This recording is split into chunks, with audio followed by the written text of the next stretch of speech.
if we consider a monoid M seen as a single object category.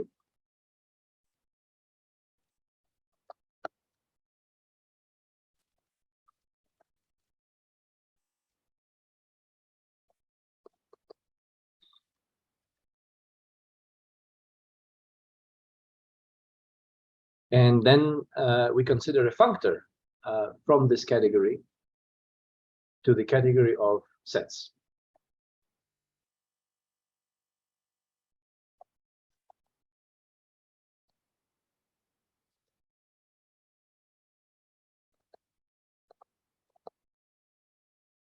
And let's try to describe in the language of the original monoid what such a functor will do. So because the monoid is seen as a single object category, and the visual image you might want to have there is we've got this unique object there, and then all the elements of the monoid are arrows that are looping into that object. One of these arrows, of course, is the identity arrow. We don't need to give a name to this object because it's unique in the category. So because there is only one object, the functor will have to map this unique object to one of the objects in the category of sets. And this means that we simply need to pick one specific object in the category of sets, in other words, one specific set.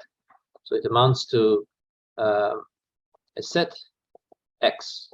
That will be the value of the functor at this unique object. But now we also need to map morphisms. Of course, the morphisms from one category need to be mapped to morphisms in the other category. And morphisms in this category are functions. But because the functor needs to preserve domain and codomain, the morphisms will also be looping arrows. So if this object here, this unique object here, has been mapped to some set X, and if I choose a random element of the monoid, let's call this element M, then M will have to be mapped to a morphism which goes from X to X. In other words, a function that goes from X to X. And we will introduce special notation for writing the values of this function. So this function will be mapping every element of the set to some other element, or maybe it's itself. So it will be given by a certain mapping. And the value of the function at the element X will be written as m, small m, times X. So it's just a notation we assign to the values of this functor. So in other words, we can say that the functor applied to the morphism M is the function M dot dash, where the idea of M dot dash is that when you want to compute the value of the function, you plug in the variable in the place of dash, and then you get the corresponding value by writing it as M dot X, if X was the variable that you plugged in. So this is the language in which we want to interpret the axioms of a functor on a functor. And once we agree that all these functions, all these m dot dash functions are from X to X, that takes care of the functor preserving domains and codomains of morphisms. And so what remains to do is to describe preservation of composition and identity morphisms. So let me remind you that the formula for preservation of composition is, of course, m multiplied by m prime, and we apply the functor f to it, specifically the morphism map of the functor. This needs to be the same as the morphism map of the functor applied to m, and then that needs to be composed with the same map applied to m prime, because in the category of sets, it's the composition of functions that we that's the composition of the category. I'm writing here dot instead of composition because composition in the monoid seen as a one object category is given by multiplication of elements in the monoid.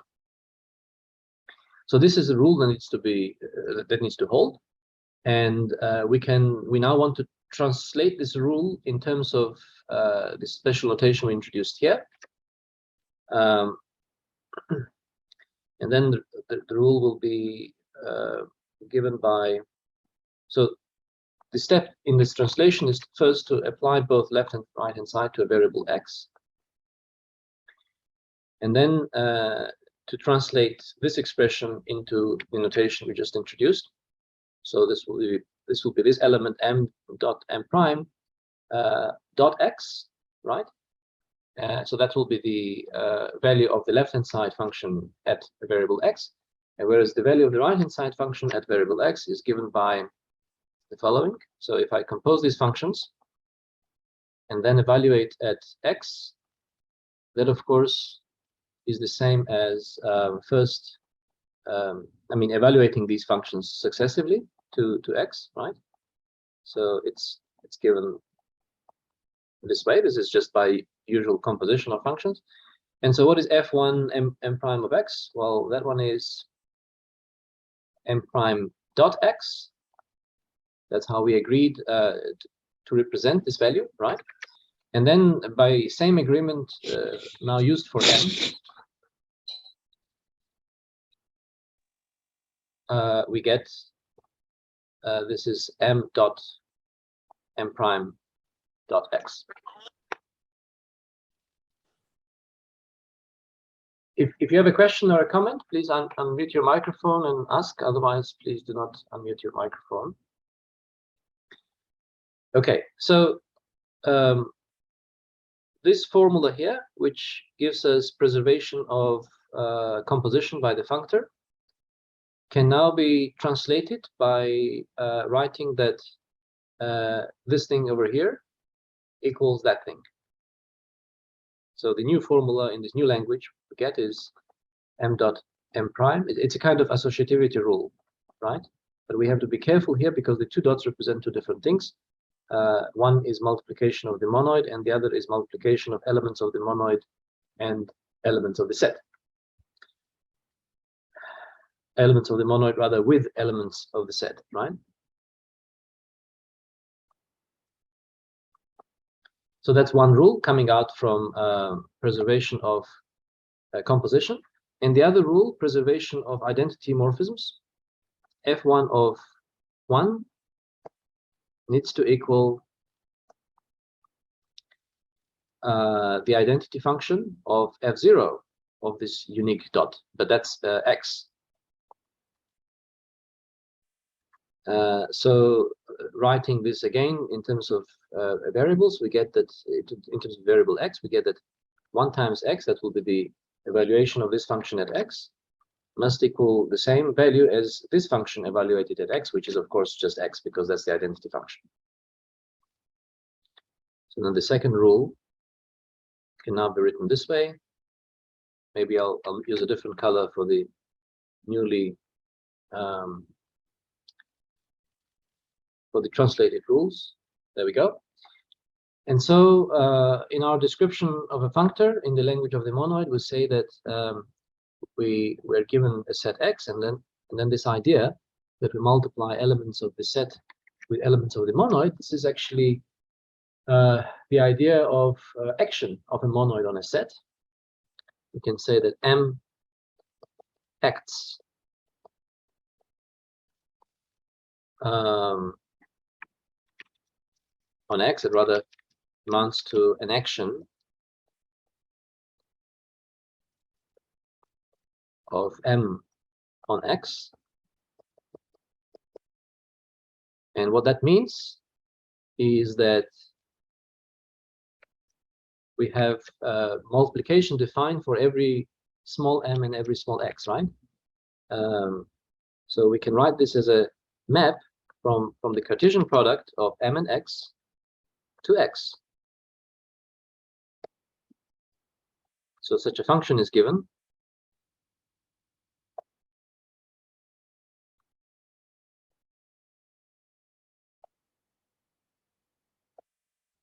such that we have these two rules. You might not be familiar with the notion of a monoid action, but you're certainly familiar with the idea of scalars acting on vectors in a vector space. And of course, these rules are also part of the definition of a vector space, the ones that we're writing here. So you've certainly worked with these rules before, and you might have explicitly worked with monoid actions as well. So in other words, what we basically discovered here is that a functor from a monoid seen as a single object category, a functor to the category of sets, is nothing other but the monoid action. So a functor from the monoid to the category of sets is the same as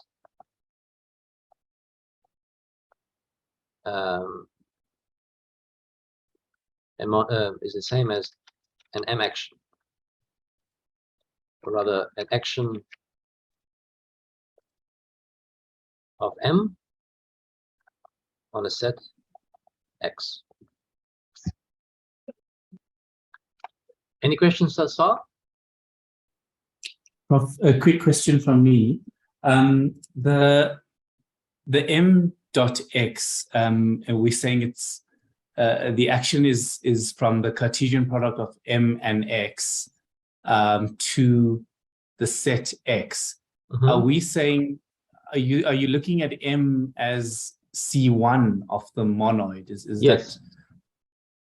That okay? Yes. Thanks. So the idea is that here, at this point, at this level, we are treating monoid as a category, but here we've forgotten that it's a category. We actually want to translate what it means to be a functor in the language of the original monoid. And in the language of the original monoid, we use usually the same letter M for the entire monoid, so the monoid with the operations and the underlying set of it. But of course, if we regard M as a category, then this is the set of morphisms of the category. As we said before, we're not interested in the set of objects because it's just one element. Okay, but thanks for that remark.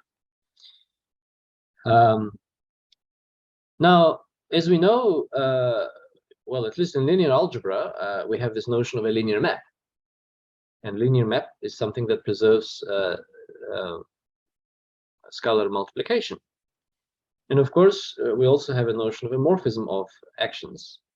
And that must preserve the multiplication of the elements of the monoid with elements of the set. So let's try to unpack that a little bit, because it will lead us to the notion of a natural transformation between functors. So a morphism from an M act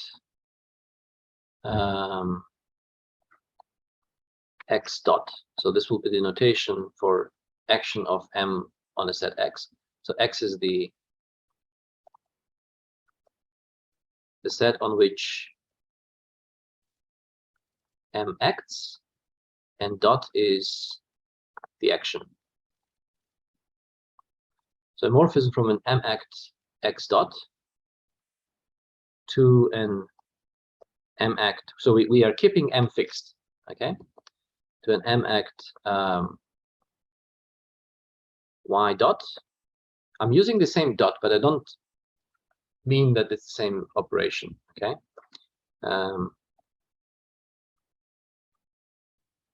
Same notation as for X dot,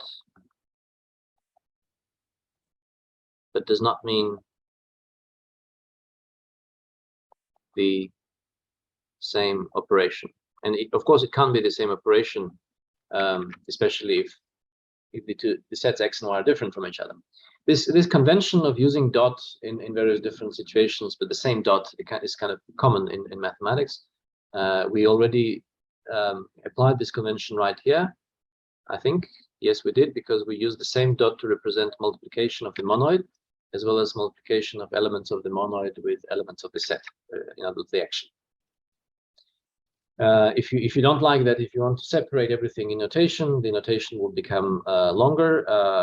But of course, you can do that, and then you would have to maybe rather call this thing instead of y, call it x prime, and call this dot prime, for example, or maybe just use a letter instead of a dot. And there are many other ways to deal with this. Okay, so what is a morphism from an m-act x dot to an m-act y dot?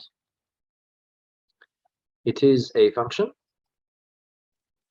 So now, if you don't know what m-acts are, if you didn't know what they were before, then just think of them as vector spaces, a kind of generalized vector spaces where we only care about multiplication of vectors and scalars and nothing more, and also multiplication of scalars. Okay, so and then in this language, of course, a linear map is a function that maps vectors to vectors, right? There's a function f from x to y, such that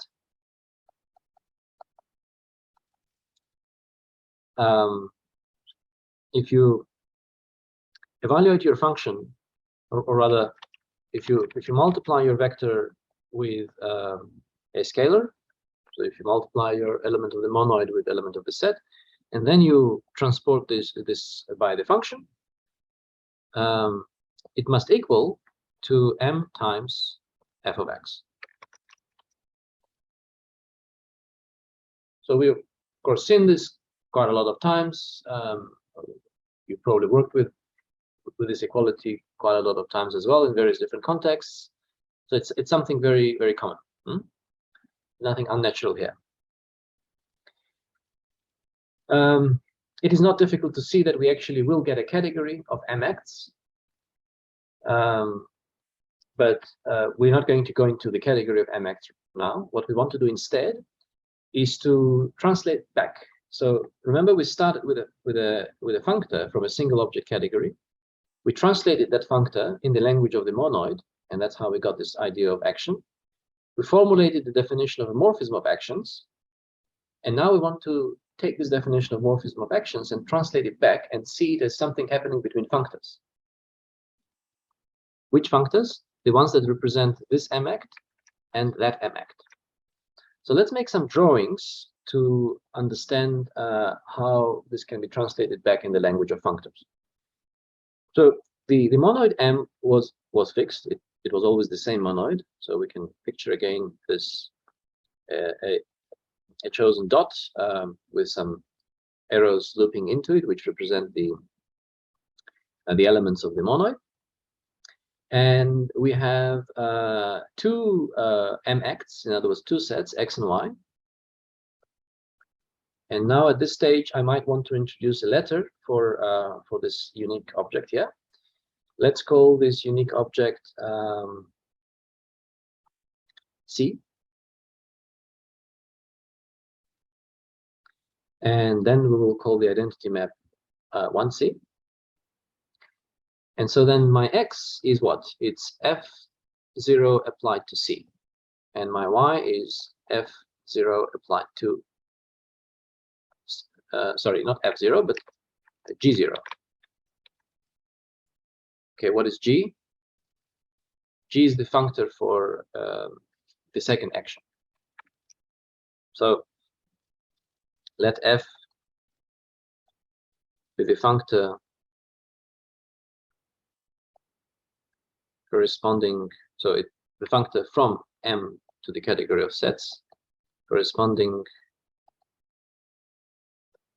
to the m-act x dot, and let G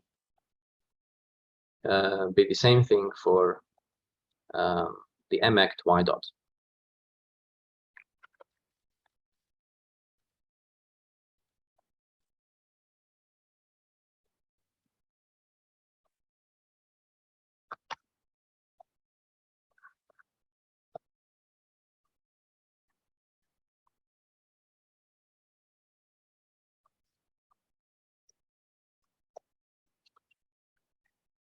Okay. What will happen then? So let's draw the fact that the C gets mapped to this by one functor, and then so one functor will be yellow and the other one will be blue. And now let's go back to our notion of a morphism. We said the morphism must be a function from x to y. So f function runs this way. So here on one side we have one category. This is the category for the monoid, category M. And here we have another category. It's the category of sets.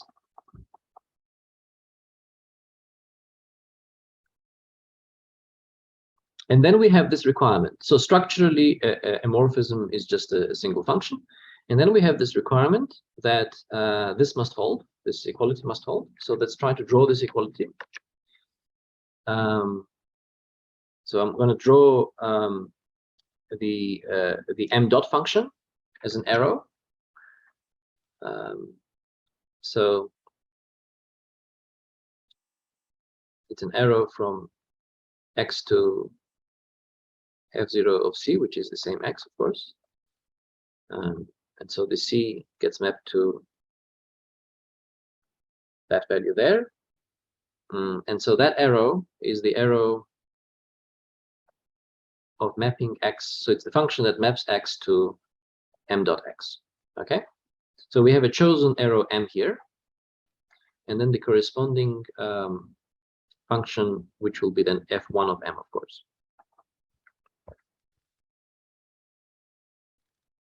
Okay, I just want to rearrange a few things on my drawing. I'm going to move this on the other side, somewhere here, so that it's not on the way.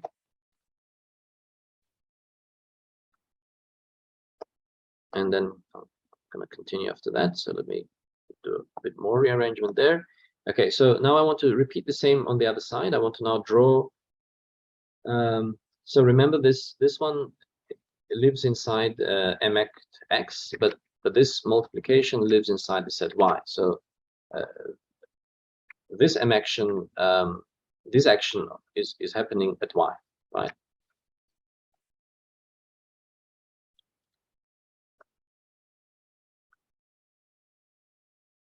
I'm going to draw another copy of y, which is of course the same as G0C.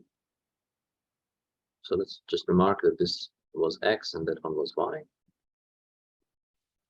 And then we have here the multiplication of, think of it as scalar m and the vectors in the space y. So that's exactly our G1 of m function, right?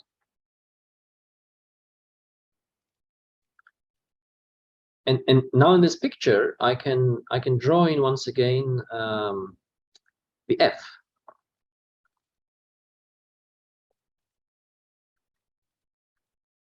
Which runs from x to y. And then the validity of this equality becomes the following property. So if I begin with some value x, I apply this function to x, what will I get? I will get m times x, right? Then I apply a f function to that. I will get f of m times x. And this is how I reach the left-hand side of my equality. Now to reach the right-hand side of my equality, I first need to apply f to x. So I get f of x. And then I need to multiply that by m. In other words, apply this function here. That will be my m of m times f of x. And now I want the two sides to be equal to each other. So I want this to equal that. This is what usually is called in category theory that the diagram commutes. So whether you take this composite or you take that composite, it doesn't matter. The result is the same. Okay, so we've been able to translate back now from monoids to functors, and we've been able to express in the functorial language what is a morphism of actions. And the reason why we did this, because now this picture will suggest to us how to generalize the idea when we have arbitrary categories on the left side and the right side. So there are two things to generalize, the left side and the right side, right? Generalization of the right side is fairly simple. Why is it fairly simple? Because, as we already remarked, the fact that this equality holds, which is by chasing the elements around the diagram, the fact that taking element x along the right path gives us the same result as along the bottom, the left bottom path. That, of course, is just saying that these two functions, when they composed, are equal to each other. And we can write this down in any category, because we have composition of morphisms in any category, right? So we'll have f composed with f1 of m must equal g1 of m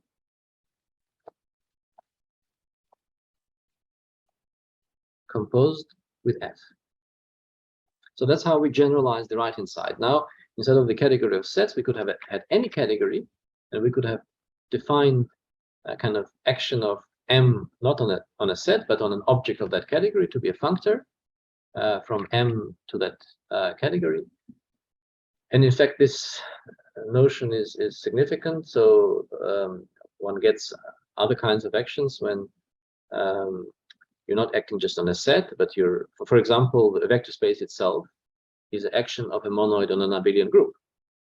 So scalar multiplications are group homomorphisms. So we could have had here the category of abelian groups, and then the notion of a functor from a single object category to the category of abelian groups would have taken us even closer to the idea of a vector space. Okay, so if I have an arbitrary category here, yes. I've never made the connection before, but so can linearity conditions always be seen as some statement about natural transformations in the category of sets, or is it just a special case here? No, so once we generalize the idea and get a general notion of a natural transformation, then you can witness that with a suitable specialization, you'll recover linear maps. Oh, okay. So natural transformations can be seen as a generalization of linearity itself. Yeah. Would that be okay? Yeah, that's what basically what we're discussing now. I decided to focus on monoid actions rather than vector spaces to keep the language a bit simpler. But yeah, maybe that was actually a better starting point.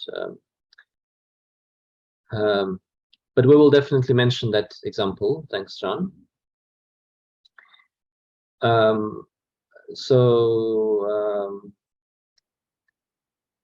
The thing is that vector space is just a bit more than being a functor. It will be an additive functor. It needs to also preserve, turn addition of scalars into addition of scalar multiplication. So it's just a bit more than a functor. That's why I didn't focus on that example. Okay, so we've got this rule here, which can now be applied for a general category in the place of the category of sets. And now what we need to do is the second part of generalization, to generalize this from a single object category to a category with multiple objects. So what if we had many objects? Then what? Any ideas? But I'm only asking this to those who haven't seen the notion of a natural transformation yet. So how would you generalize from a single object category to an arbitrary category? To get a notion of a morphism between functors, which is what is called a natural transformation.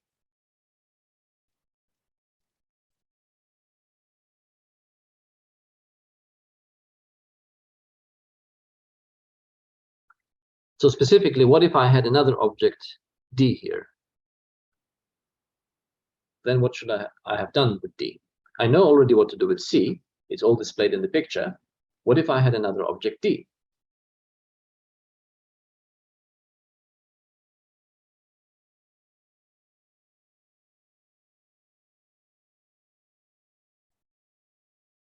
So in category theory, we want to think in simple terms. That's the whole point of category theory, is to simplify mathematics.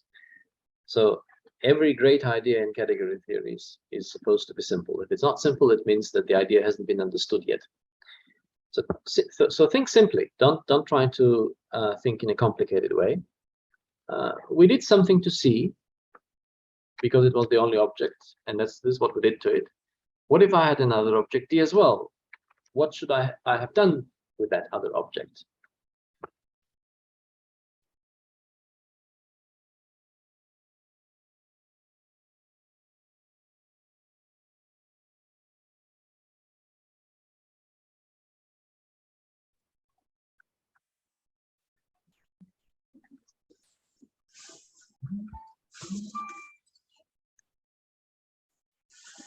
Charles, do you want to say something? No, no, I just wanted to suggest maybe you do something similar to D. Why not? Yes. And then assume there's an arrow between C and D. Maybe then do something similar to that arrow between C and D. Right. Yes. Yes. So why not try to do something similar to D? But what does it mean to do something similar to D? We certainly don't want to map D to the same X as we mapped C. So D will probably have to map to its own. Sorry. Yeah. I agree with it. Yeah. D will have to map it to its own X and to its own Y, right? So we'll have a situation where D maps to some F0 of D by the F functor and G0 of D by the G functor. And so this is our new X and the new Y. And if we're trying to do something similar, then I also need an F connecting them, like I had here. So I will then end up having as many Fs as there are objects. So then I might as well start putting subscripts to these Fs. So this F was corresponding to the object C. For the object D, I might have another F. Okay, so that's one way in which a general category differs from a single object category. But there is also another way, namely that in a single object category, all arrows were looping arrows. So this M was a looping arrow. In a general category, we might have arrows that are not looping arrows. But then why not requiring the same equality for those M's that are not necessarily looping arrows? But how do we, can we, does it even make sense to require such a condition? So let's draw another picture to clarify if this would make sense. So now we want to adapt this in a way where M is no longer a looping arrow. So we start with a morphism M. Let's say, as Charles suggested, let's say M runs from C to D. I am going to use a different picture now, not to make a big mess in the other one. So let's say M is a morphism from C to D. In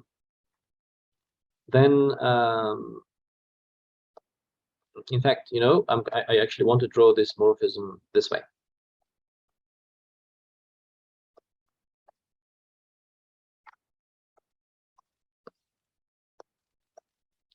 Now the object C has given rise to F0 of C and is G0 of C, and there is an FC that connects them. So this is what we were doing with C. Now if we do something similar to D, we have F0 of D and G0 of D, and there is an F with subscript D that connects them. And now it's time also to draw what happens to M. Remember here, we did that. Basically, this diagram that we had before, we now want to replicate it here. So this would be our F1 of M. If I go back to this diagram, this is what it was exactly, F1 of M, right? Except that here, both domain and codomain were the same because we only had M being from C to C, but now M is from C to D, so we'll have F0 of C and F0 of D there.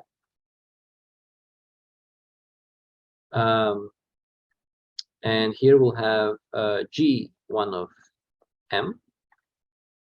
And just like before, we want this square to commute. So we want FD composed with F1 of M to equal G1 of M composed with FC. So you see, the only way this differs from the previous one is that now the subscripts have been inserted under F.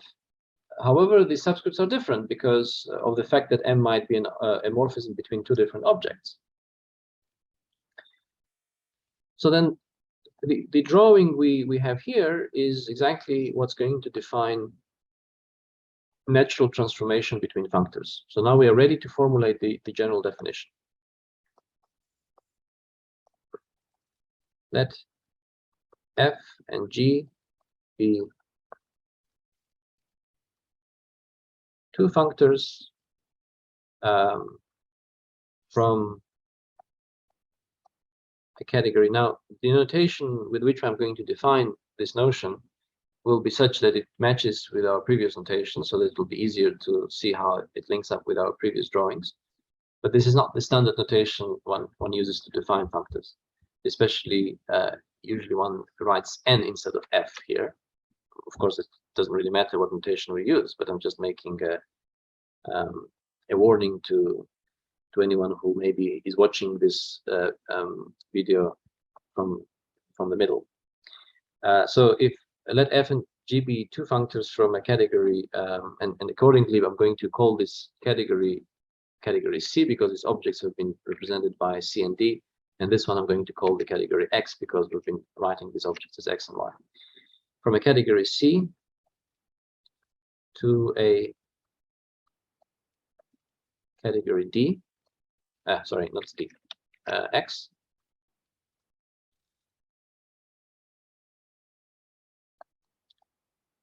And a natural transformation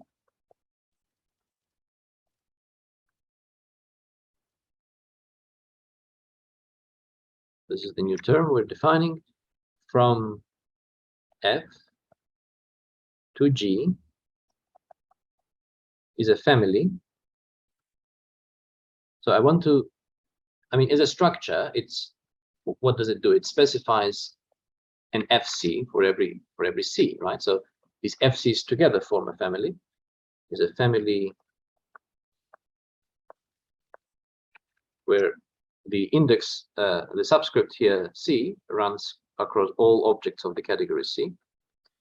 And this is a family of morphisms in the category X, where each FC is a morphism from the functor F applied to C to the functor G applied to C. And at this point, I think I warned you before that at some point we're going to drop using these subscripts for F0 map and F1 map, as it is customary in category theory. We will just call both the object function and the morphism function, we'll call both of them F, okay? So it's a family of morphisms from FC to GC. So each FC being the morphism from there to there, such that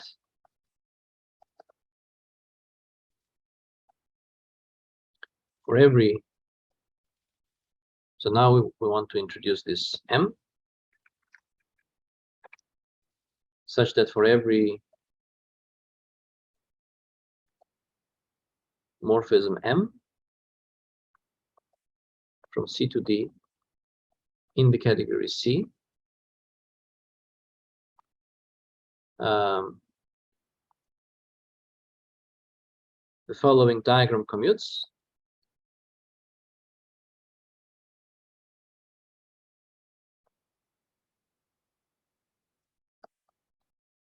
we didn't really define officially what it means for a diagram to commute, so I'm putting that in quotation marks, but I'm going to make it explicit that this actually means the equality that we've written earlier.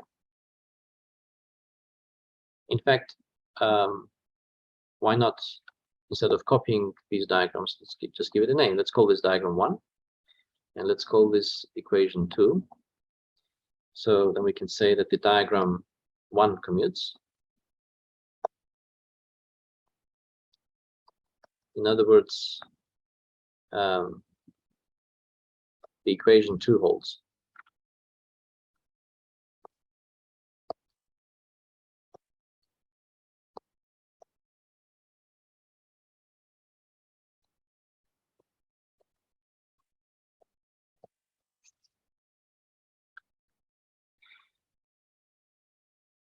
Okay, so we've now defined what a natural transformation is from F to G. And perhaps we would want to give some examples of this notion before we proceed any further.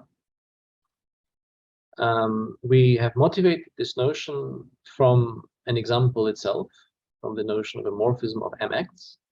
But why not now actually go to linear algebra and present linear maps as examples of natural transformations, and then we'll look at other examples as well. So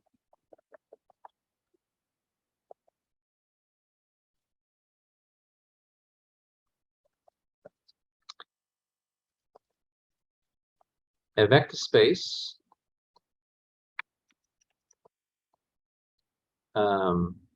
V over, let's say, to keep things simple, over R can be seen as a functor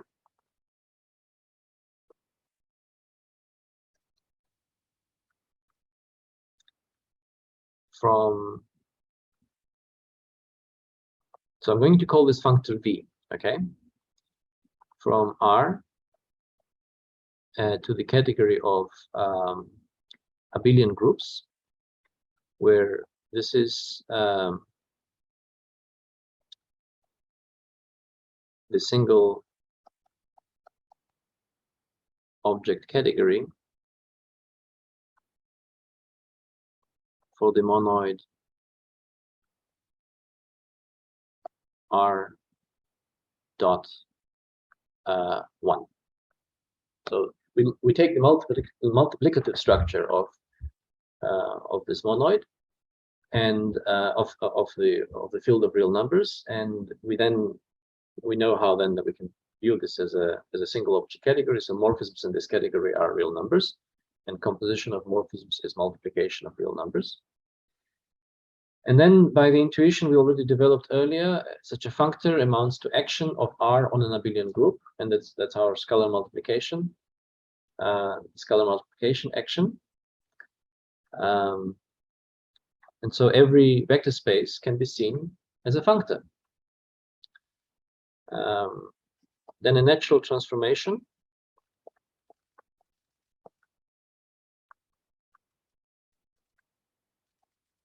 F from vector space V to vector space W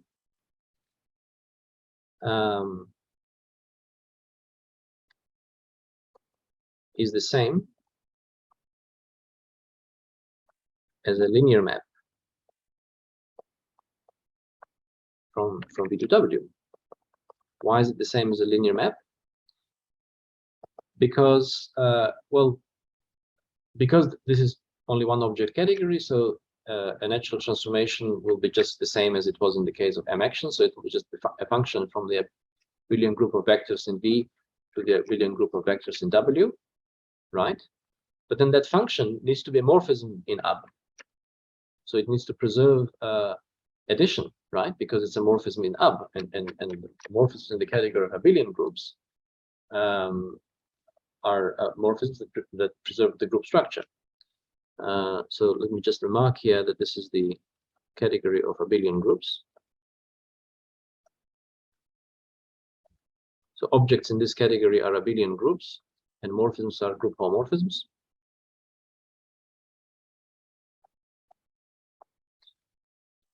So a natural transformation is the same as a linear map because this part of the condition, the fact that we need to specify a morphism in the category, this just says that f needs to preserve addition. So f of v1 plus v2 needs to equal f of v1 plus f of v2. And of course, we know that morphism between a homomorphism of groups can be just described by preservation of addition. It implies also then preservation of zero and of inverses. And then the other requirement that comes from a natural transformation is that this holds, right? But in the case of this monoid action scenario, this is nothing other than just this. And that's, of course, preservation of scalar multiplication. So f of r times v equals r times f of v. So we arrive to the same realization as Jean pointed out, that in fact, a natural transformation is just a generalization of a linear map. So for this specific scenario, when we view a vector space as a functor, a natural transformation is exactly a linear map between the vector spaces. A slightly more general scenario is to replace R with a ring, and then you have an R module, and then morphism of R modules is again a natural transformation between R modules seen as functors. Okay, now let's look at an example of a very different kind, when we no longer have the situation that one of our categories is trivial. So let's consider two categories of mathematical structures. Okay, so maybe first I should say that imagine I had two single object categories, right? No, I don't want to go into that because this is something that we haven't encountered yet, and so it will take us on a detour. I was going to describe what natural transformations are between morphisms of monoids seen as functors, and that's an easy, interesting exercise, but I'm not going to go into that right now. So let's take two interesting categories and two interesting functors between them, and let's try to find some natural transformations. Any suggestions which two categories we must take?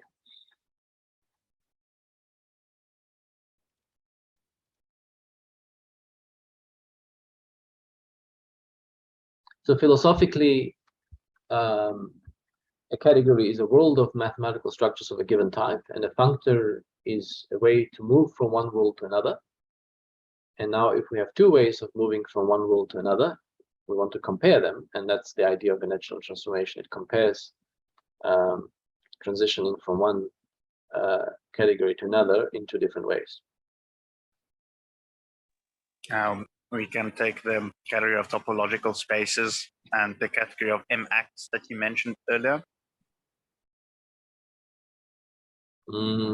How do we create an M-act out of a topological space? That was what I was interested in finding out. Yeah, we could build something complex, but I would like to stick to something that's natural. That's natural in the sense that it will be a fundamental concept.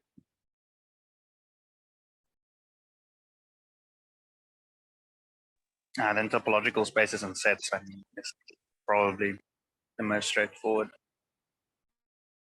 Well, from the category of topological spaces to sets, we seem to have only one natural functor. This will be assigning to a topological space its underlying set.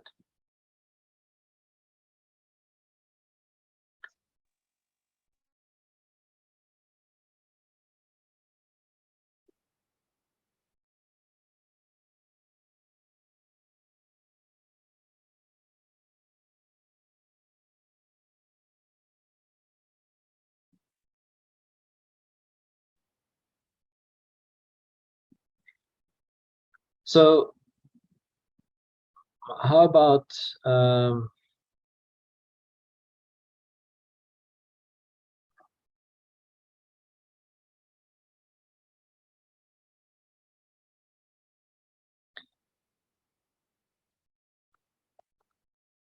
How about looking for natural transformations when both of our categories are the category of sets?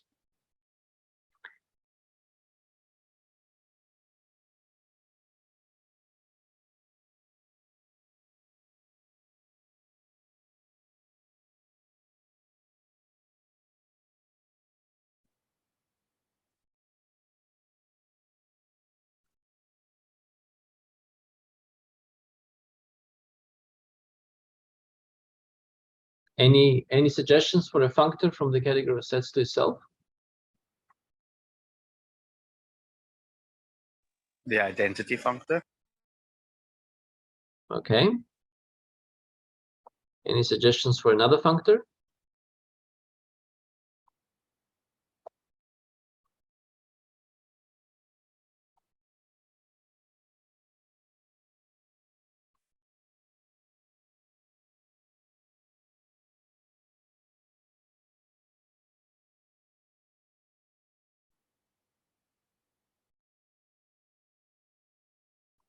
What if we take power set of a set as a very standard construction in set theory and try to regard it as a functor?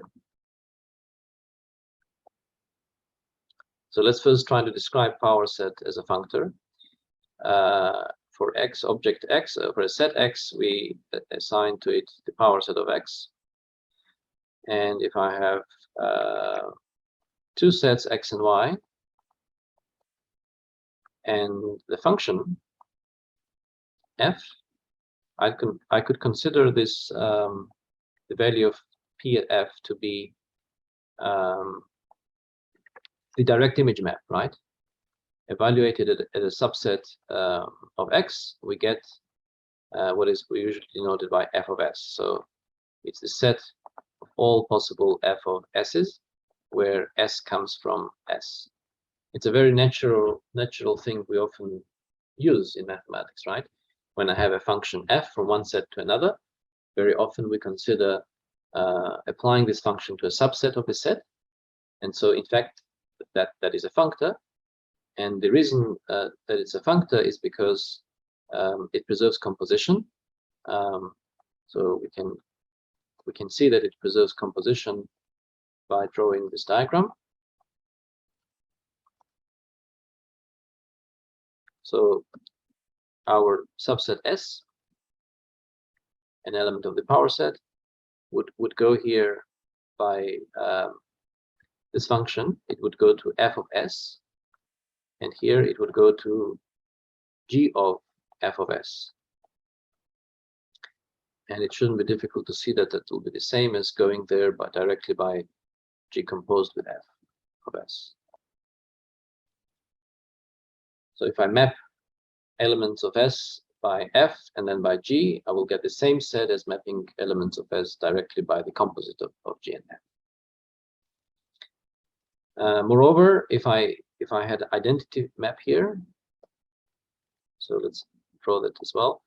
If I had identity map here, I would actually get identity function here as well, because if I map elements of S by the identity map, every element is mapped to itself, so S will map to itself. So we get a functor. This is called the covariant power set functor. There's also something called contravariant power set functor, but to discuss that, first we need to discuss the idea of duality, which we haven't done yet. So I'm going to keep that aside for now. So this is then our power set functor.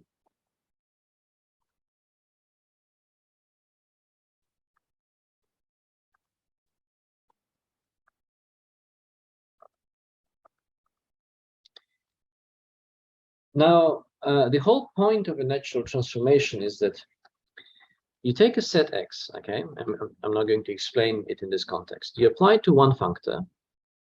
You apply to it one functor, in which case it is this. So then you get back X. You apply to it another functor, and then you wonder, is there a way to move from X to P of X? So to move from the value of one functor to the value of another functor. And you want this move to be natural. And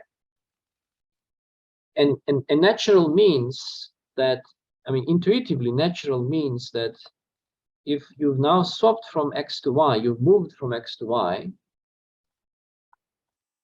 you've moved from x to y, and then you moved from y to the power set of y, that should be the same as first moving to the power set of x and then moving between the power sets based on the power set factor. So going this way is the same as going that way. So a map from x to the power set of x is natural in the sense that it's a kind of it's something that's not specific to a specific set. It's something that's universally defined. And being universally defined means that it's kind of compatible to switching from one set to another by a morphism of sets. So is there a natural way to move from x to the power set of x? Any suggestions? We take a small element x, and now the question is, what do we assign to this x? So we want to define natural transformation. Now I'm going to call this one n.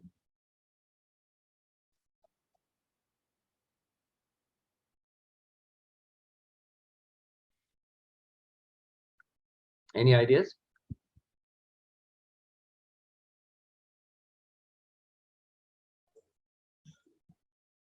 I think is I'm thinking that the x there will be assigned to a kind of a family of all the subsets which contain x. Wouldn't that be more natural? So that is an interesting idea, but that will not be natural. And the reason is that because this function is not necessarily surjection, if I assign to all the subsets containing x and then move here, I will not get all the subsets of y containing f of x. I will only get those subsets of y that come from x.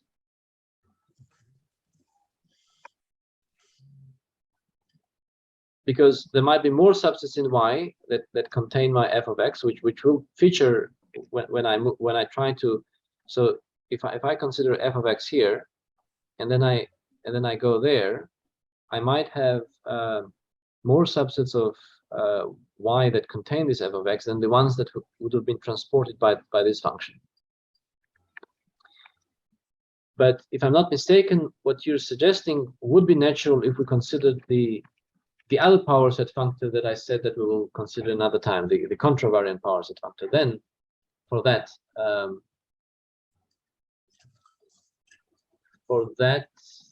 there will be another problem, unfortunately, because the identity functor is not contravariant. So I don't know yet how to turn your idea into a natural transformation, but it certainly doesn't work for this specific choice of functors.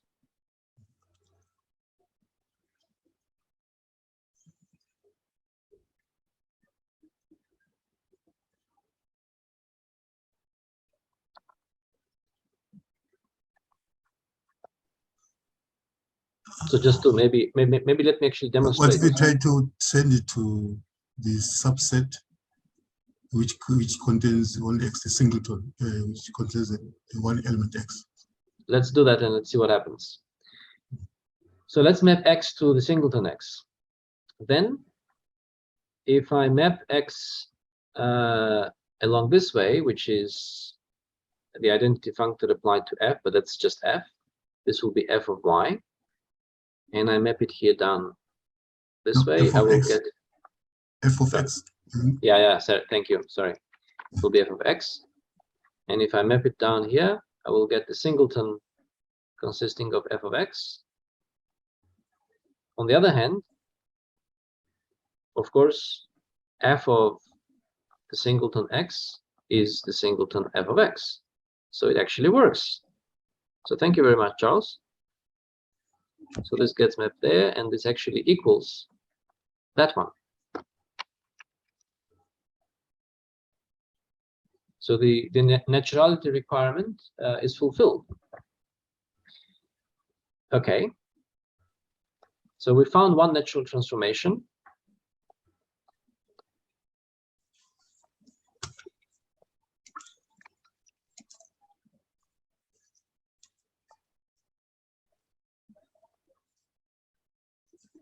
From the identity functor of the category of sets. I might have written something a bit nonsensical here, right? Why did I write X there? I should have written set. Sorry about that. It's the identity functor of the category of sets.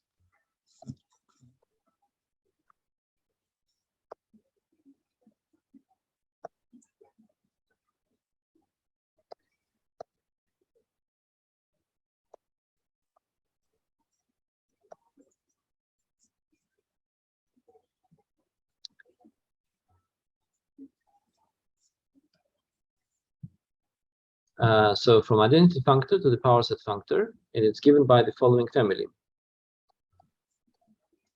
Remember, a natural transformation is to be a family of functions, one for each set X. And you would notice here, I've dropped the zero subscript here as well. So I'm gonna, in the future, I'm going to use the same name as that of the category to denote the collection of objects of the category.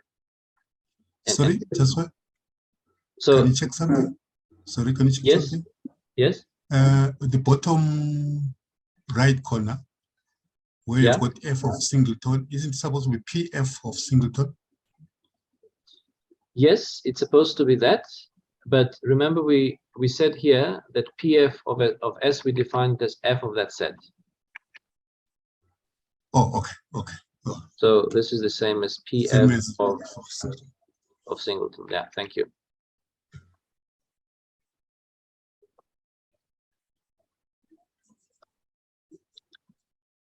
So it's given by the family of n x's. And so I was saying here that I should have written subscript 0, but I didn't, because I'm going to be dropping the subscripts for the category as well. So I'm going to say X is in set or F is in set in both cases. In each case, I will mean a set to be either a collection of objects or morphisms, depending on whether this thing is an object or a morphism. So it's given by the family of nx's, where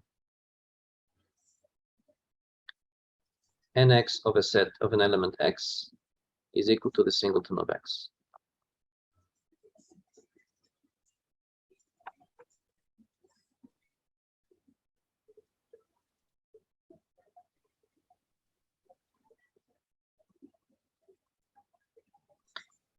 Are there other natural transformations?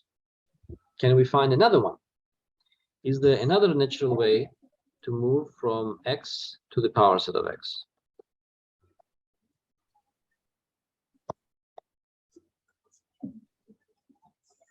So let me redraw the same diagram, maybe in a slightly more simplified form this time.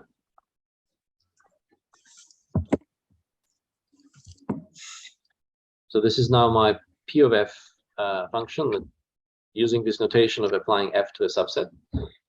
Is there another way to go from x to the power set of x? Any other suggestions? The only other thing that I would guess can work is to take the complement of the singleton. Complement of the singleton, that will not work for the same reason as the first suggestion of Charles didn't work, because when I map the complement by f, because f is not surjective, it might not give me the complement on this side. Oh, okay. Yeah? Yeah, I see. Yeah, so that one is not XY natural. Larger.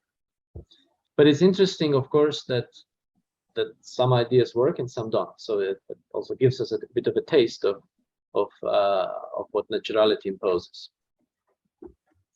What else could work?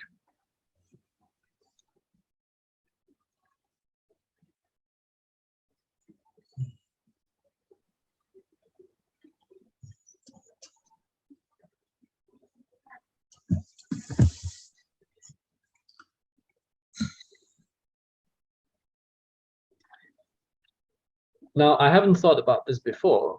I might be guessing here, but I'm 99% convinced that there are only two other natural transformations than the one that we sorry, there's only one other natural transformation than the one that we discovered, and that we will even be able to prove that there is no other from that other one. But let's first discover what that other one is.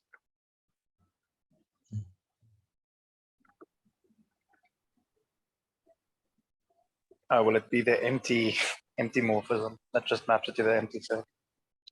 X maps to where? To the empty set. Yes. This one will work. Why? If we map X to the empty set, then map X to f of X by the horizontal map. Map this one down. This is always the one that maps to the empty set.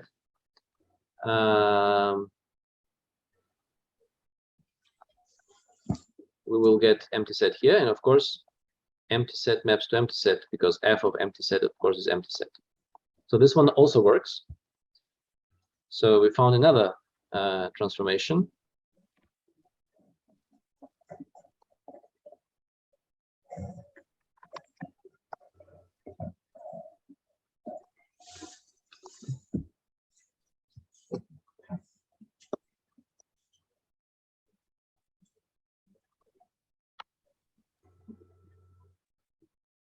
We found another natural transformation, which is given by the family nx, where nx of every x is just the empty set.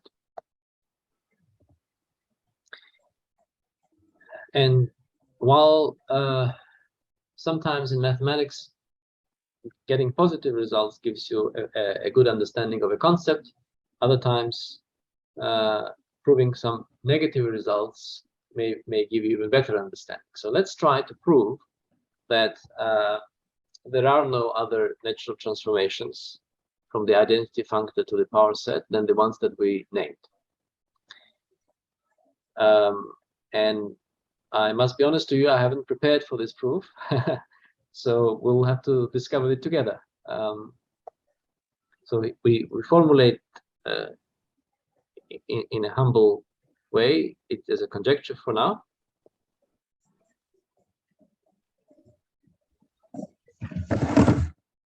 The two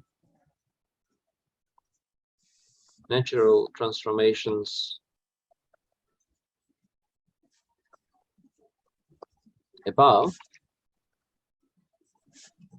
are the only ones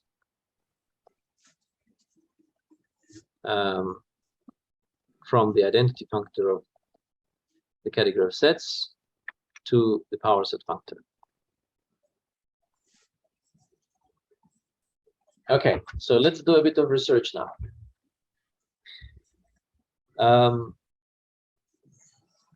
Well, how do we go about proving that those two are the only ones? We begin with a random one, and then we try to prove that it must be one of the two, right? So let's consider a natural transformation, a function, a family of functions, right? From x, p of x, let's call it nx. And what we know about this family, of course, is that the familiar diagram commutes for every f. We know that this holds, this must hold.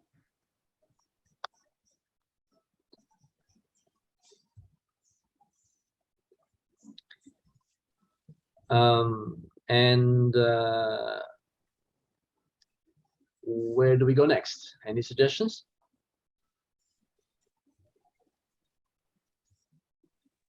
Can we say that X is some one element set, Y is some two element set, and then show, kind of enumerate the possible functions and just show that only I like two your of them idea. work? I like your idea indeed. So let's take X to be a one element set. I would suggest to keep Y just an abstract set, because we will now see that by taking X to be a single element set, we will actually get a lot of information about our functor. And let's make the same drawing of the same diagram in this special case.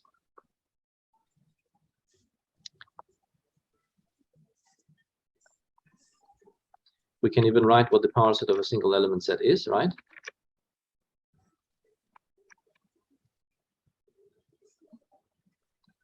It happens to contain exactly 2 elements, doesn't it? I think we're being lucky here. Exactly the 2 ones that we've identified, eh?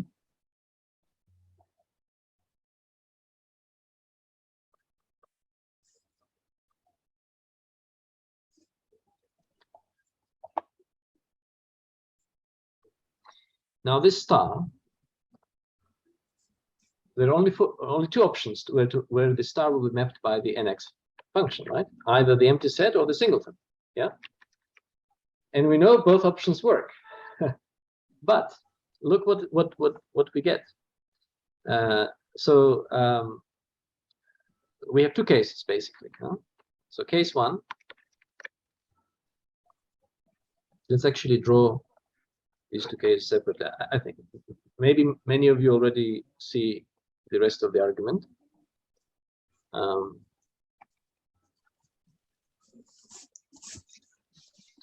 So case 1 is when NX of star is the empty set, and case 2 is when NX of star is the singleton of star. Now, I'm claiming that in each case, the rest of the natural transformation is uniquely determined. Why? Take an arbitrary set Y. Pick an arbitrary element Y from that set. We want to know what element is ny of Y, right? We're wondering, what element is it? But we can establish a function from the singleton to Y that maps our unique element to that Y that we picked. Then,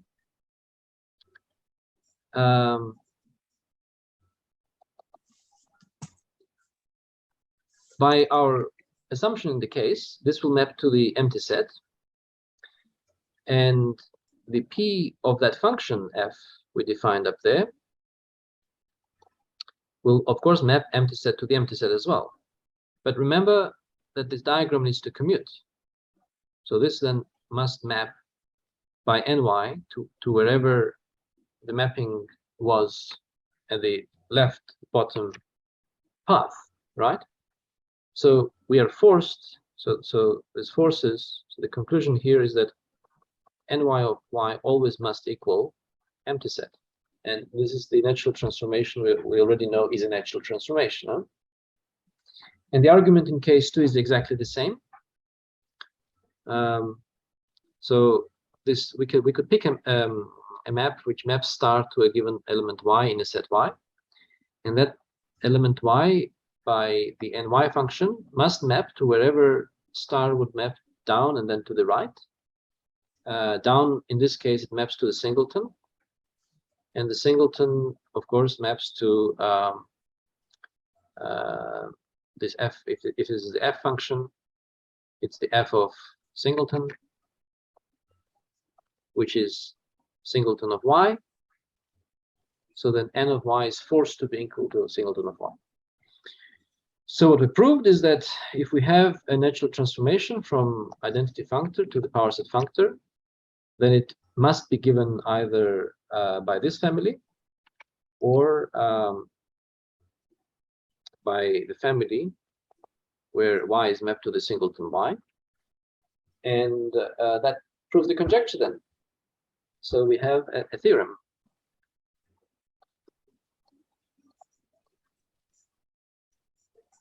There are exactly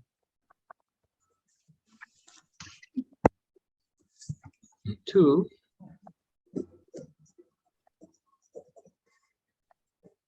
natural transformations from the identity functor of set to the power set functor. So you see that these natural transformations, they're quite rare creatures.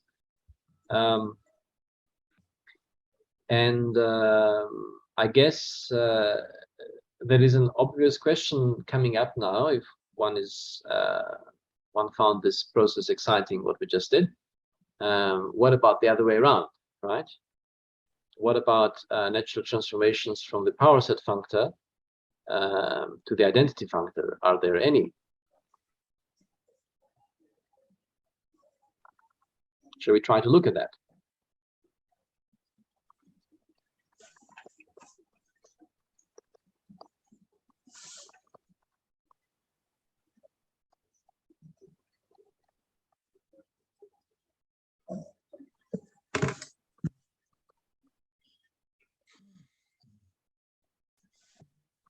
So we would have to have a mapping for every x from the power set of x to x,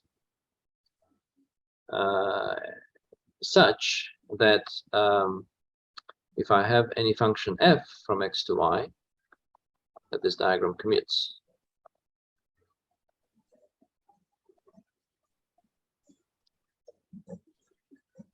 If we go back to this approach of proving the conjecture, and so by the way, Jean, well done on your idea. That seemed to give us what we wanted.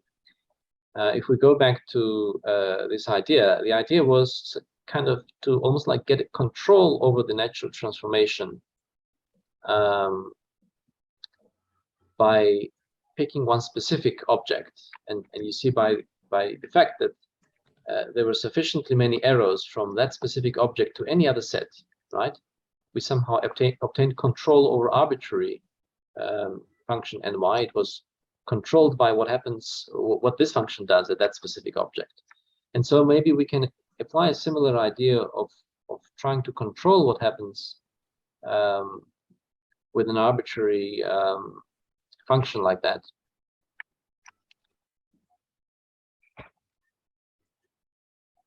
For a fixed function like that.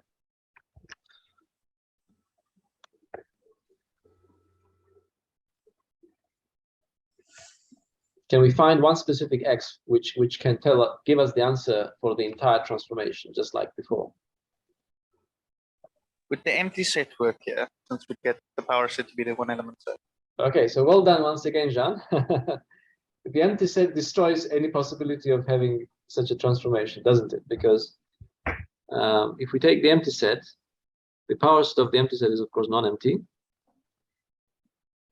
and there is no function from a non-empty set to the empty set. So we have another small theorem here. There are no natural transformations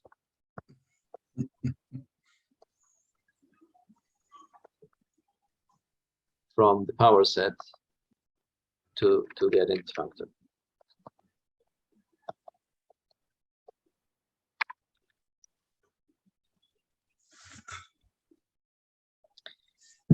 Can Okay, I just so, comment? yes. Can I just comment? I just want to see how my idea was, how astray my idea was. Yeah, let's look at your idea. You want us to look at your idea in detail? Yeah, I want to see how astray it was. Yeah, so that I can understand more better. My idea was if we take a. So let me write out your idea. I think I remember what it was. So No, not the initial idea. The idea for this one. For this one, yeah. For this one. Yes. I was thinking that maybe we just take everything then from the power set to X itself. So I'm just trying to find out how crazy is that idea. But which element of X do you assign things to? We're taking oh no. Oh. You will have to pick an element of X, and your choice of element will be unnatural because you could have picked anything and you just randomly picked one. Sorry, I'm wanting to say any element of the power set. Make it kind of that it maps to X itself. So we pick an element of the power set. Yeah. And it needs to map to an element of X. Where do we map it? No. Maybe it onto X. Sorry. Maybe it onto X as a kind of a singleton, like a constant kind of. So this needs to be a function from this set to that set, right? Yeah. So you need to give me an element of X that S will map to.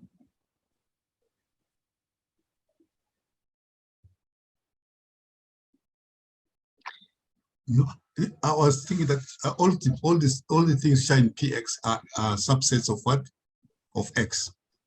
So now I take any subset of X, I assign its value as X itself. You take a subset of X and you map it where? To X itself. No, but X is not an element of X. Okay. But your question gives me an idea. Let's remove empty set from the category of sets and then consider the same question. So let's take the category of non-empty sets. What about this scenario? And by the way, natural transformations are actually drawn as arrows between arrows, which is something we didn't do so far. So let's consider this set plus, like we would do R plus to say non-zero or positive. So positive sets, so sets that have at least one element in them. And then we consider two functors.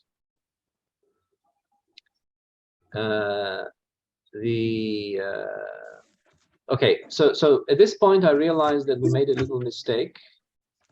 We missed something in the proof of the theorem.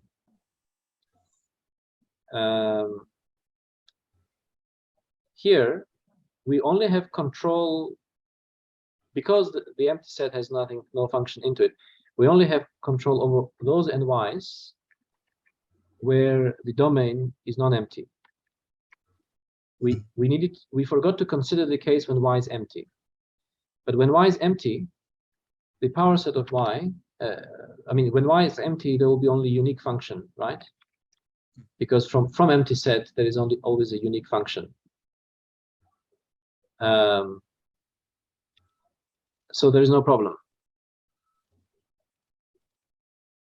when y is empty. So it didn't destroy our proof, but we did technically make a mistake because we forgot to consider the case when y is empty. This argument here wouldn't apply in the case when y is empty because then there will be no element to pick. But the good news is, of course, that when y is empty, there is only one map anyway. And going back here, when we were describing why those transformations are examples, there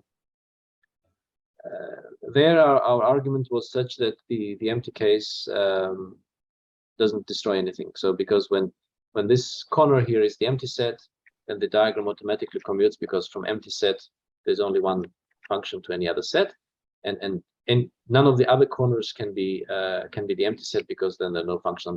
The only possibility of y to be empty is if x is also empty, and then everything is still fine. And if and these ones can never be empty. So just fixing up a little bit of gaps in our arguments earlier. Now coming back here, let's try to consider sets without the empty set. Of course, the power set of non-empty sets, in fact, power set is never empty, so that the power set functor is still meaningful here. And then Jean's suggestion to consider the empty set will no longer work. And now let's try again if we can understand what natural transformations are we going to get this way. I think in the other direction, the natural transformations will be exactly the same as before by basically the same argument. But what about this one? So we can no longer take the empty case. Maybe now we can find a natural transformation, or maybe not, because is there really a natural way of taking a subset of X, or in other words, an element of the power set of X, and mapping it to an element of X? Probably there isn't, right? Which element do we pick?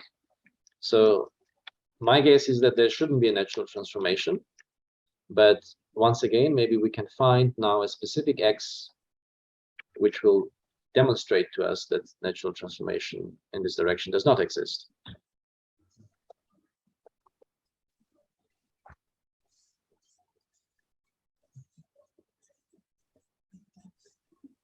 Would such a natural transformation exist if we were working with pointed sets? Yeah. Okay.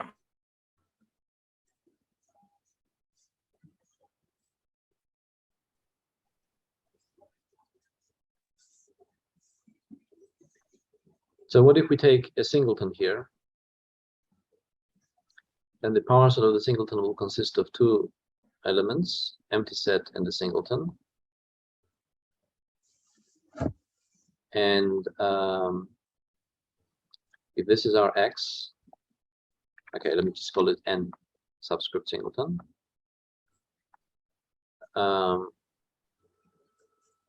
This is the f going to y. I'm just exploring what does this scenario give us. So, of course, here both empty set and the singleton will have to go to the singleton. And then I could choose an arbitrary f function here. And the singleton here,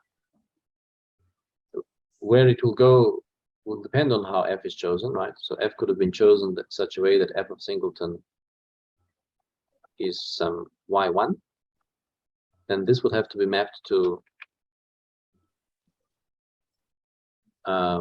singleton of y1, right? Which would have to be mapped to y1.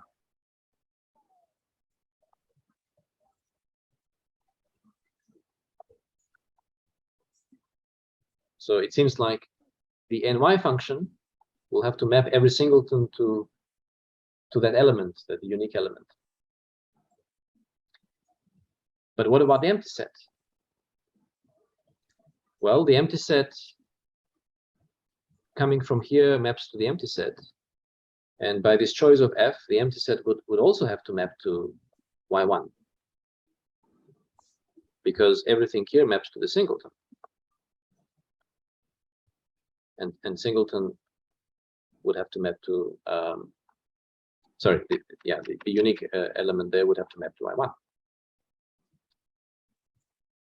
And this is where the problem arises, right? So ny of empty set must equal to y1, but this y1 was randomly chosen, wasn't it? We could y1 could have been actually why do I call this y? I don't want to call this y1. I just want to call it y. And so for every y, we choose f, and that f forces this equality. And if I had chosen two different y's, let's say y1 and y2, and that's why I call it y1, then I would be forced that this is also equal to y2, and so then y1 equals y2, and this means that every two elements in the set y are equal. So the set y is not allowed to have more than one element. But clearly we have many sets that are non-empty and have more than one element, right? So this shows why still a natural transformation does not exist. I hope the argument is clear.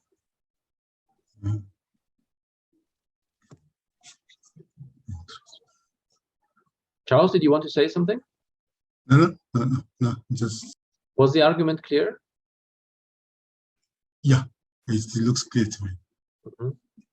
Yeah. So we get a theorem saying that even in this case, there is no natural transformation.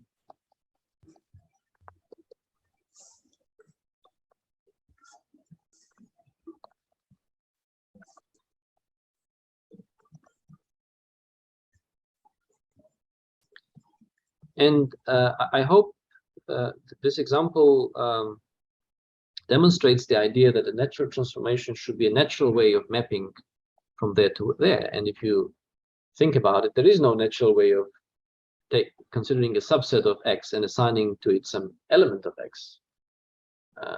Intuitively, there is no natural way. And now this is a formal notion which tells you that when you intuitively feel that there is no natural way, there shouldn't be a natural transformation, and vice versa.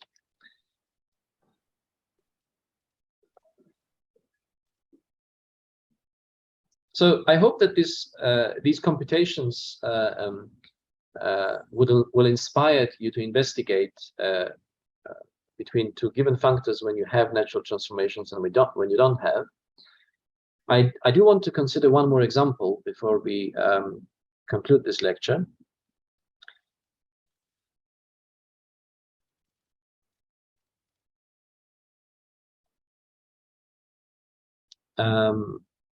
So let me see, we were talking about examples and then we moved to theorems. So let's consider another example.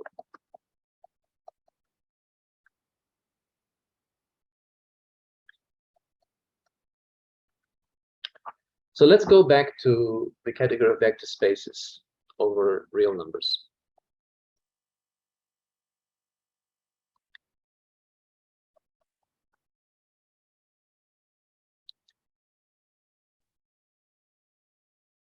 I could consider, I will consider once again one of the functors to be the identity functor.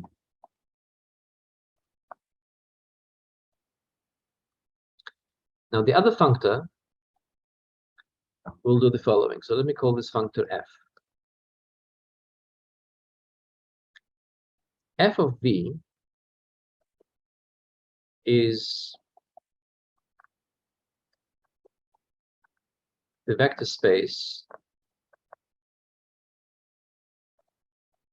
of all formal linear combinations of vectors in V. So what do I mean by that? In other words, it's a vector space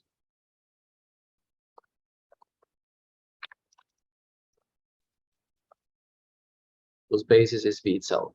Has the set V, the underlying set of the vector space, has a set V as a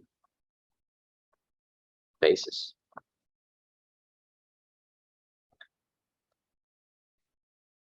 Let's illustrate this on an example. So we could take in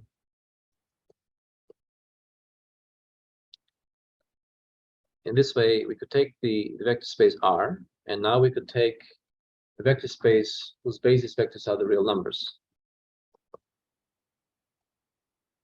Vectors in such a vector space will be formal linear combinations.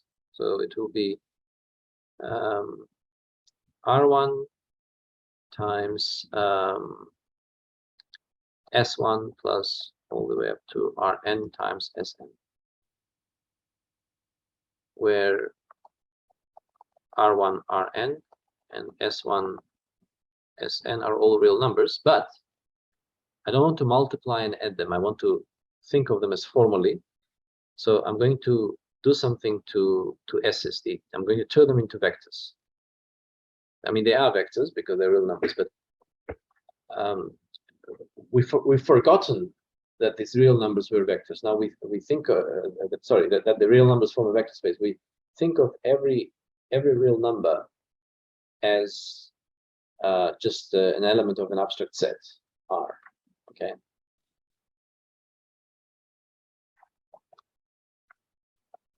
So in general, of course, f of v will be the set of formal linear combinations of the same kind.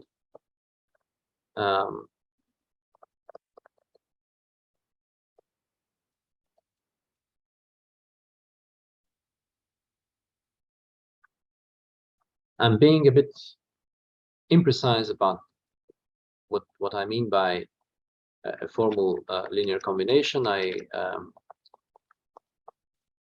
hope it is not difficult to see that it's very easy to make it into precise notion. So I'm distinguishing between looking at elements of V as elements of V and putting this vector thing on top of them as seeing something separate. If you want, I could have actually put these ones there, and then put here, I could put 2 of them.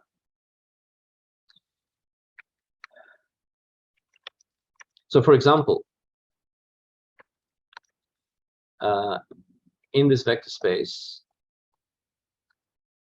2 times 3 and the arrow on top is not the same as 6 and arrow on top, because they are different formal linear combinations. The left-hand side one is 2 times 3, and the right-hand side one is 1 times 6.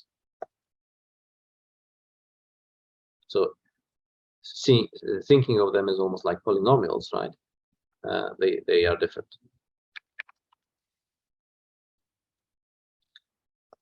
And then we will have a function, let's call it EV, which evaluates every linear combination. When I have a formal linear combination,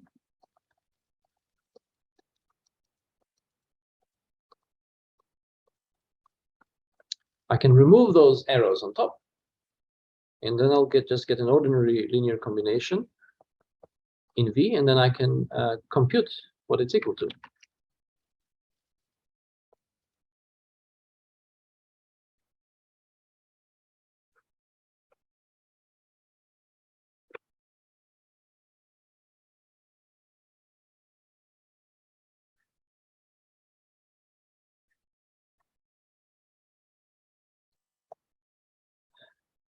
So this will be a natural transformation, and let's explore why.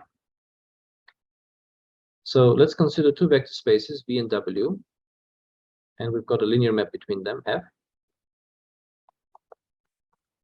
And now we draw these large vector spaces, FB and FW, and now here we have V and W. And so these are the evaluation map for V and the evaluation map for W, right? And here we have F of F. By the way, we have to still define what it does, what F of F does. I'm going to define it in a moment, because we only defined the values of the functor at object so far. We have only stated what F of V's are. We didn't say how F applies to arrows of the category vector spaces. So if I have a formal linear combination such as this one,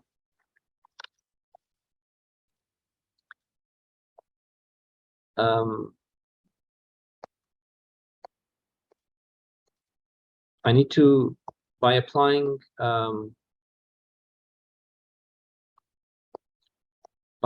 this linear map, I need to produce another formal linear combination, right? But remember, the basis of this is V, right?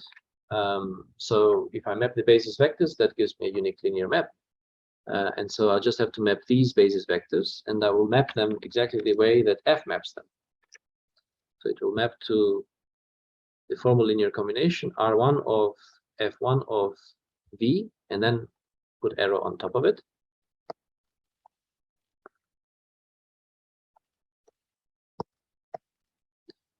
Plus all the way up to Rn times Fn of Vn, and then put the arrow on top of it.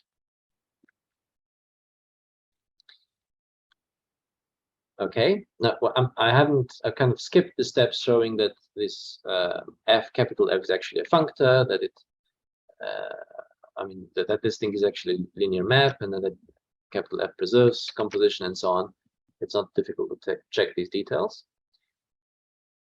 Now, what about the evaluation map? The evaluation map must evaluate this to be R1.V1 plus all the way up to Rn.Vn, right?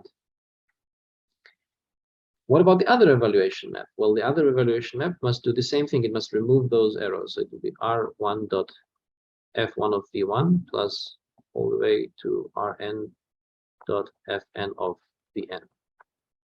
Now, what about subscripts for the F? Because I made a mistake. Thank you very much.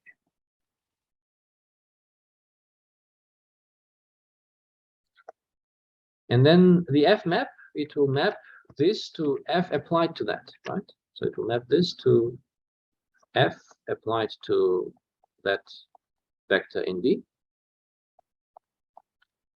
And of course, because F is linear map, this will equal to that. Sorry, I just want to fix my one there. So we get a natural transformation. And such natural transformations can be designed quite a lot. This idea of taking formal combinations, you can apply this not just to vector spaces, you can apply to almost all mathematical structures. And then you've got these evaluation maps that take your formal expression and evaluate them as an actual value of the so-called polynomial. And in fact, when we will look at a concept of a junction between two categories, we will see that there this natural transformation will be quite relevant.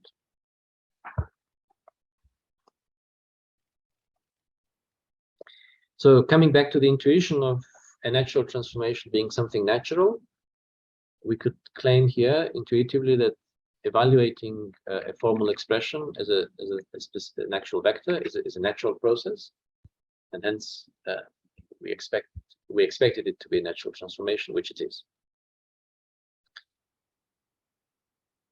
Okay, so this was another example. I think after the previous mischief in terms of finding as an example of a transformation going into the identity functor, I wanted to show you an example where we actually have a natural transformation into an identity functor.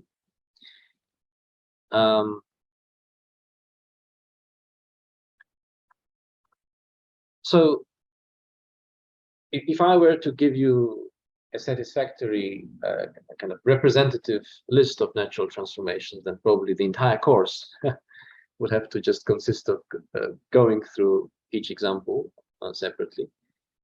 So we will not do that.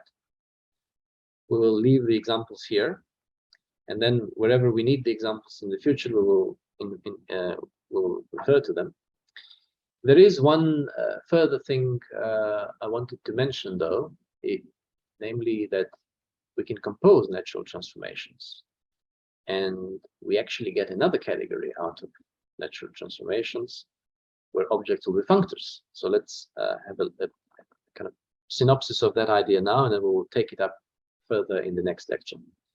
So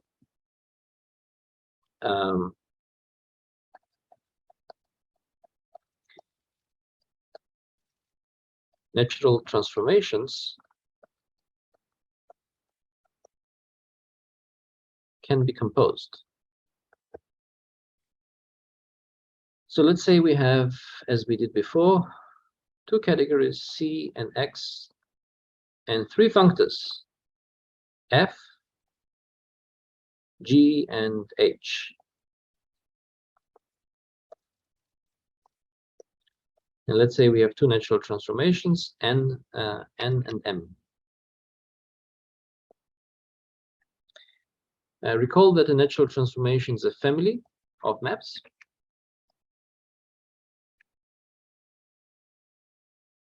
So both of these are families of maps. And that's maybe we also point out the domain and codomain of each of these morphisms. So NC goes from F of C to G of C, whereas MC goes from G of C to H of C. And so drawing them in the vertical way that we have been drawing them, and it's also apparent from what I just wrote, they can be composed, right? So I've got my F of C here, I've got my NC going from F of C to G of C, and then I've got going to H of C my MC, and I can compose them. I can consider MC composed with NC, and later on we will define that to be the M composed with N evaluated at C.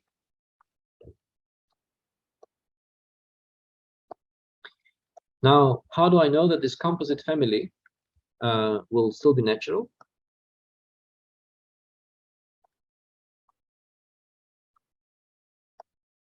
So I'm now proposing to define M composed with N to be the family of composites of MC with NCs. We know that they can be composed because they match, the codomain of N matches with domain of M. And now I need to establish that this is still a natural transformation. So I'm going to draw the two diagrams that establish naturality of N and M individually, that express naturality of N and M. So this was the diagram for naturality of N.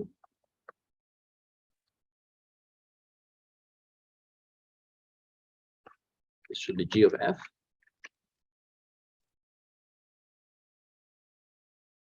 And then we have here a diagram for naturality of M.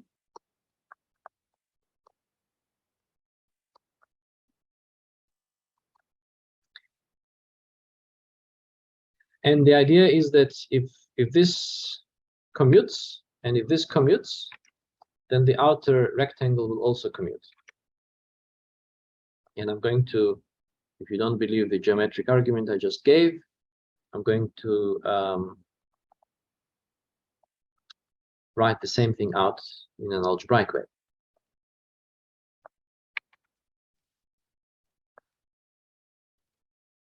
So to prove that the composite is a natural transformation, I need to prove, okay, this F,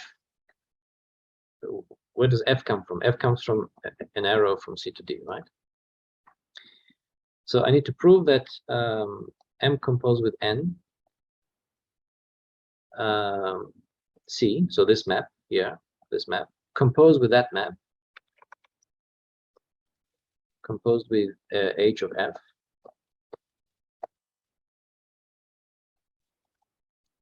equals that map composed with that one, right? That will be the naturality of this transformation, right?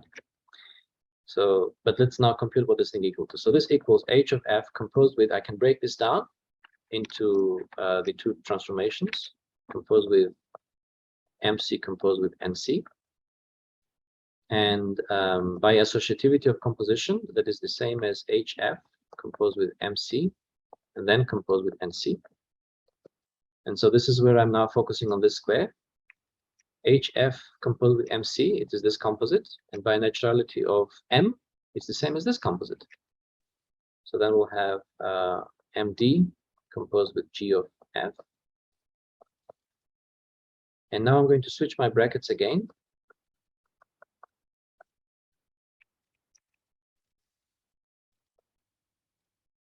And once I switch my brackets again, now I can focus on this square, because now I've got here, as you see, GF and C. So I've got this composite, and that's the same as that one by naturality of N.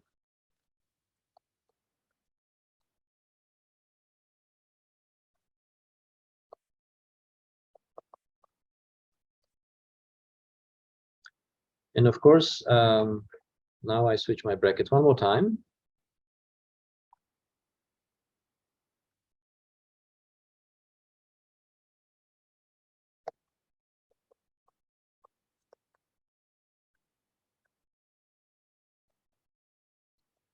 And what I've got here is nothing but the definition of M composed with N at the object D. And so I've demonstrated what I wanted to show. I wanted to show that this is equal to that. That would be the naturality of the composite transformation. Now, in category theory, we don't like to write all these trivial computations. We just look at the diagram and we say, okay, we want to prove that this composite equals that composite. And then we do it like this. So we just imagine in our mind following various paths. So this composite is the same as going there, then there, then there, because this is equal to that, right? So going there, there, there is the same as going there, there, there, because this commutes, because this is the same as that. So there, there, there is the same as there, there, there. And going there and there is the same as there and there. So altogether, this zigzag will be the same as there. And then this part is the same as that. So going this way is the same as going that way. So it's a lot like finding your way in a town, right?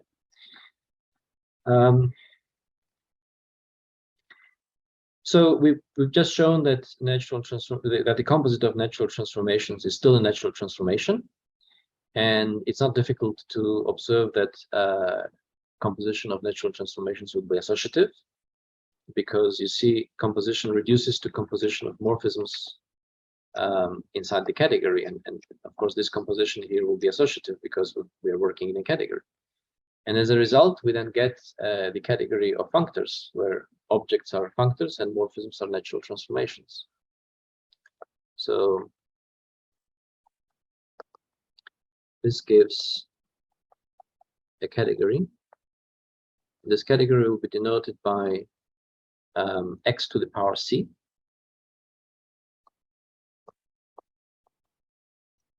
where objects are functors from c to x, and morphisms